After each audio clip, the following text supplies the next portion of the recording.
Well, I had a cancellation this morning unexpectedly, so I found myself at a loose end. Now, considering the fact that the main news at the moment, and this is, of course, the 30th of April today, so the last day, really, of spring before we enter the early summer period, but the main news is that Grangemouth has finally stopped working. So the oil facilities at Grangemouth have finally shut down. All the people remaining there will basically be made redundant, and the entire site will, I don't know, be left for a while, because Ineos has still got to presumably move whatever equipment that they have there, which still belongs to them, and take it to wherever their new site is in the Netherlands, which the UK appears to be giving them a massive loan in order to build. I think it's something like £600 million is being gifted by the UK as a loan to Ineos to relocate their activities from Grangemouth elsewhere. There are denials that this is the case, that Grangemouth is not being shut down for political reasons. But I think, despite the fact that the United Kingdom government likes to say, well, this is basically private industry, this is a non-nationalised resource, and the Ineos are perfectly at liberty to close it if they want, and the UK government will do nothing to intervene. Leaves us with a hiatus. It leaves us with a massive site in the central belt of Scotland with instant access to the River Forth, so it has docks, it has the facilities to load and unload ships. It has a massive oil pipeline which runs from the Forties oil fields, which is now apparently largely redundant, but was in fact bought by Jim Ratcliffe, the owner of Ineos, some years ago. Quite why he did this, considering he was going to shut the plant down, is still a bit of a mystery. However, what I want to look at today is what opportunity this presents for the Scottish people and industry in general in Scotland. Now, we know, and you've heard me say this on many occasions on this programme, that Scotland has not just been asset stripped, it's been almost completely deindustrialised by Westminster over many decades, and starting with the Thatcher era back in the late 1970s. And from then on, gradually, the United Kingdom has made sure that manufacturing industries in Scotland, as they used to be, what we used to call the metal bashing industries, steelworks, coal, shipbuilding, car building, things like that, all of those things have basically been removed from Scotland. And what was left was its oil industry. And what was left of its oil industry infrastructure in Scotland was just Grangemouth. Now, as you know, an oil refinery refines crude oil into usable products. And most of us imagine that that is mainly just petrol, diesel, lubricant oils, things like that. And to a large extent, that's true. But if I remember my chemistry correctly, less than half of crude oil is actually used to make fuels. The rest of it goes to make chemicals. And chemicals are the building blocks of just about everything in modern life. Even the mobile phone that I'm using to broadcast today is largely made from plastics and chemicals that are derived from oil, as is a lot of the inside of the car I'm sitting in at the moment, and many of the products that we all use every day. But also, as well as refining oil to make I would say sort of more permanent plastics for gadgets, plastics for cars, things like that. The oil industry also provides the feedstock to make what are known as single-use plastics. Now, these are the wrappers that go around sweets, for example, that are used to package everything from lettuces and cucumbers to cereal bars and chocolate. But not only that, these foodstuffs come wrapped in this stuff, we tear it off, and where does it go? Well, we put it in the bin. But it can't be recycled. The reason it can't be recycled is it has an awful lot of other things in it. Most of the time, these wrappings, these single-use wrappings, are either made from a form of polyethylene, which is the kind of stuff we use to make buckets and polythene bags, or it's made from a substance called PET, which is basically a polyester. Now, polyester is a very useful plastic. It makes clothing, for example, and it makes clothing last a very long time. That particular polymer is extremely difficult to destroy. But not only that, it's incredibly strong, and that's why they make things like pop bottles out of it. So you get your Coca-Cola and your Iron Brew in a plastic 2-litre bottle, and that plastic 2-litre bottle is capable of withstanding internal pressures upwards of 150 pounds per square inch. That's 10 times atmospheric pressure without exploding. So this stuff is immensely strong, and as you know from seeing plastic bottles lying around everywhere, it doesn't degrade. It takes decades and decades and decades before that plastic is broken down by the radiation and sunlight and eventually becomes brittle. But that could take anything from 10 to 50 years, perhaps even longer than that, if the stuff is protected from sunlight. Now, well, that sounds like a terribly bad thing for the environment. It is a terribly bad thing for the environment, because once these bottles get out there, end up in rivers and lochs, littering the countryside, they stay there for decades themselves. And also these plastic wrappings that I was talking about earlier on, some of those are also made from a shrinking form of the same polyester, which is pre-stretched, and then they wrap it over something and they blast it with a bit of heat and it shrinks and forms a wrapping around it. That is then ripped off and can't be recycled. Now, plastic bottles can be recycled. They can be melted down and turned back into new polyester products, other bottles perhaps, but only if they don't have colorants in them and only if they don't have metals. Like, you know how you get these foil wrappings around a chocolate bar, but they're actually made from plastic, but there's a very, very thin coating, usually of aluminium or tin, which is deposited on the foil to make it look like foil, basically, even though it's plastic. And that makes it possible to keep things cool or keep things warm, which is terrific for food. But it's very difficult to recycle it, because when you try and melt the plastic down, you have all these metal oxides and other things which basically are polluting the mix. So that plastic can't really be recycled successfully. And also, if you put a tint or a colour in it, like green or something like that, for say a bottle of Mountain Dew, just talking about one particular product, then that green tint that's inside that plastic makes that plastic impossible to recycle unless it's with other green bottles and it's used to make stuff that's also green. So that limits the way these things can be used.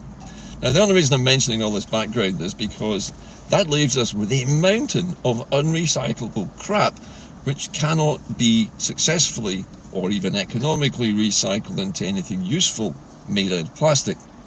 But it is an excellent feedstock for making a new form of road surface.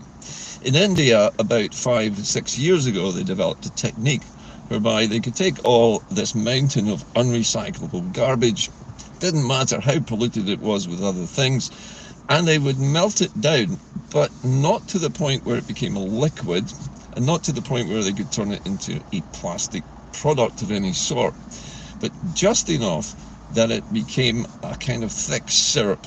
And it's a thick syrup with all kinds of different other elements in it, metals, colorings, and all sorts of other stuff. However, if you then mix that hot syrup, which is basically melted rubbish, with sand, you get a form of tarmac, you get a form of asphalt. And the Indian government decided to put a large sum of money into developing this technique to make roads out of this stuff. Now, you might be thinking, well, that sounds pretty good, but, you know, isn't it going to melt in the heat? Isn't it going to fall apart in the sunlight? Not when it's mixed with sand. And once it's mixed with sand, and there's enough of it, this stuff becomes asphalt, as long as it stays hot enough to remain a kind of thick, porridgey fluid. When the stuff is spread out and then rolled flat on the road, it sets rock hard. And its melting temperature, its softening temperature, what we used to call the Vicat temperature, this is when it becomes a plastic polymer that can be molded, is very high, over 200 degrees Celsius. So nothing that the sun does to it is ever going to soften it up. And the other brilliant thing about a plastic road surface is it's almost completely waterproof. Although the plastic substance itself is capable of absorbing about 12% of its volume in moisture, it is effectively a waterproof barrier. So if your road is made out of this plastic tarmac, then it does not suffer from moisture creeping in through the substrate and getting below the tarmac, where it then is possible for it to refreeze, expand slightly, and crack the tarmac. And that means that the roads in this country, which are subject to huge swings in temperature and humidity, are likely to last for at least 50 years. Now imagine if Grangemouth, which is a massive site, could have several huge systems built into it, whereby all of this mountain of unrecyclable garbage could be melted down in mixed with sand to make this new resurfacing material. It could then be taken to resurface the thousands of kilometres of unusable road surface which Scotland is forced to deal with at the moment through the lack of funding from central government in London to make road repairs and resurfacing a possibility. So by repurposing the whole of Grangemouth to recycle this plastic crap that can't be recycled normally into road surfaces, we get a cheap feedstock, basically something which is regarded as a useless, worthless pile of rubbish, can be turned into a valuable resource to manufacture roads. And at least a third of what goes into tarmac is this meltable substrate, because in normal tarmac they use bitumen, which is again an oil-based, thick, solidifying kind of tar, which when mixed with sand creates asphalt. And when you put more crushed rock into that, you end up with a hard-wearing tarmac, which is the stuff we see mostly on our roads. So what I'm saying here is that if the Scottish Government has the presence of mind to act right now, and it stated that its goal was to hold a short contest between industrial firms and aggregate companies to come up with a scalable plant which could be built at Grangemouth to process all of Scotland's plastic waste into viable road surface material, which could be used then to improve the entire road infrastructure of Scotland over many years to come, and to be durable enough to last up to 50 years, would be an immense boost to the Scottish economy. It would not only create jobs, it would create a brand new manufacturing industry, and also would create a new type of substance which can be exported, melted down and used to surface roads in other countries. And thousands of tons of this material could be made. Now you might be asking me, well, where's all the sand going to come from this? Well, you have to remember that Scotland, especially lowland Scotland, is situated on a lot of sandstone, which is basically sedimentary rock made from layers of sand. And that stuff can quite easily be ground up into sand. And in fact, there are many sand quarries located in lowland Scotland which are more or less ticking over, not really doing very much. But imagine the bulk and the volume that could be used in this new industry if it were set up. So I'm trying to strike a positive note today, and I'd like to see whoever is in charge of industrial policy at the SNP government have a look at this idea. The only reason I mention it is because many years ago I was training 3 young Indian students in how to drive. They were all graduates of Glasgow University in chemistry, and they had come up with a wonderful new scalable method for basically turning any plastic waste back into gas, into natural gas, which could either be used for energy or it could be split further into the chemicals necessary to make new plastics. They had enough money promised by the Indian government to make this thing happen in Scotland. They wanted it to be built in the central belt near Grangemouth. The problem was that in order to get the rest of the funding, the British government offered to pay half of it. And that was great. So these 3 guys, they went to the Indian government and investors and private companies in India and asked for the rest of the money. And it came. But the problem was the British government claimed it could not match that funding because the cash coming from India was basically cash. They didn't know where it come from, and they claimed that that money was not legitimately earned, that it might have come through corruption, but it's still money. And so the whole issue of creating this plastic cracking plant at Grangemouth fell flat on its face, and these 3 individuals have probably gone elsewhere in the world And my guess is perhaps the Indian government has seen the wisdom of investing in this technology and has actually run with it themselves. I don't know. But it got me thinking about this today, and having seen Grangemouth shut down for oil refining purposes, it struck me that it's a massive and probably heavily polluted industrial site. And the soil there is probably full of heavy elements and metals and oils and other things and contaminants which would need to be removed if it were to be repurposed for something else. However, if it was used to manufacture or to build a new plant, specifically partly to recycle the plastics which can be recycled into new products, and that those new products are not throwaway, in other words, they are used for a long-term purpose, then that's great. But the remaining unrecyclable stuff can be utilised for road surfacing. And I've heard for many years that this is what the Scottish Government ought to be doing now. If you want to have a circular economy and you're looking for a way of creating valuable new products at low cost, you need to look at the waste as a feedstock, in other words, as a resource with a value. And once you do that, that resource, which we have millions of tons of, and in fact, when I was a child, we used to get money for bringing bottles, usually lemonade bottles and iron brew bottles, back to shops to be recycled, and we would get a refund. We'd get whatever it was, 10 pence or 20 pence for each bottle, and that gave us pocket money. But it was also motivation for children in those days, back in the 70s, to actually go around and pick up litter, get rid of glass so it wouldn't break, it wouldn't cut people, and recycle it. Those bottles could be washed out and reused again.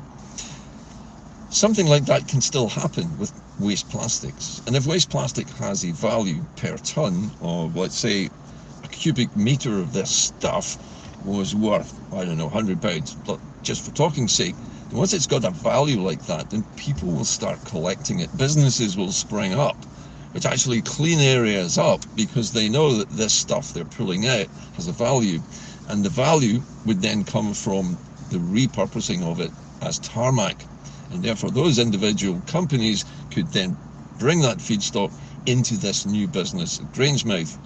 So as well as creating a new way of retarmacking every single road and street in Scotland with this brand new material that lasts for years, you could also create lots of secondary jobs in the internal economy collecting this garbage, and in the process depolluting vast tracts of the Scottish coastline, its lochs, its rivers and its countryside. And Scotland, its environment would improve and its roads would improve at the same time. This is almost a win-win on every single front. Now, yes, there is an energy cost in doing this, but if that energy cost, in other words, if the power necessary to make this machinery work is coming from renewable sources, then any surplus that's being generated by, say, our offshore wind farms can be purposed and used to actually power this plant. This takes somebody with a little bit of vision to come up with this idea, and this is the kind of thing I have specialised in since I was 15.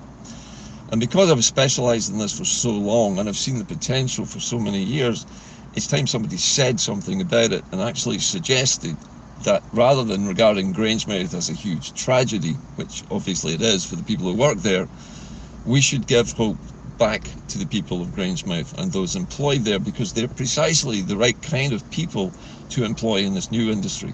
They already have refining expertise. They know how to handle materials, they know about the chemical processes, and they could easily retrain to operate this new plant. So how about it, Scottish Government? Why don't we take control of garbage?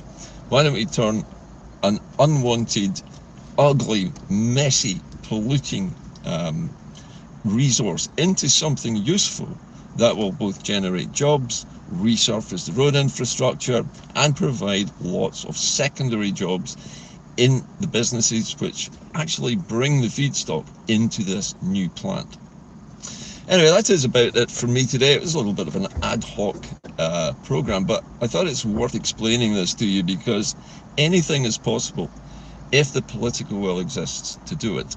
That's going to require the Scottish Government to find first of all, some seed funding of their own. In other words, earmark some of our treasury resources to this, and then perhaps try and find maybe the other 50% that's needed to make this happen from private investment. And believe it or not, private investors will flock to this if there's money to be made out of it. And I see a huge amount of money to be made out of this garbage, because nobody else, so far as I know, other than India, has clocked onto this. Anyway, that's it from Inde-Car today. I hope you've enjoyed the subject of today's program. Please keep donating to the channel. It's helping me greatly when people make regular donations, however small they might be, but it keeps me able to do these shows. So thank you for that. Remember to keep the faith. There is always a positive to be taken out of these tragic events that are being done to us by Westminster at the moment. But we can take control of this, but we need a government which is able to take the steps I've just outlined to make sure that this kind of thing starts to happen. Anyway, I'll see you soon. Bye for now.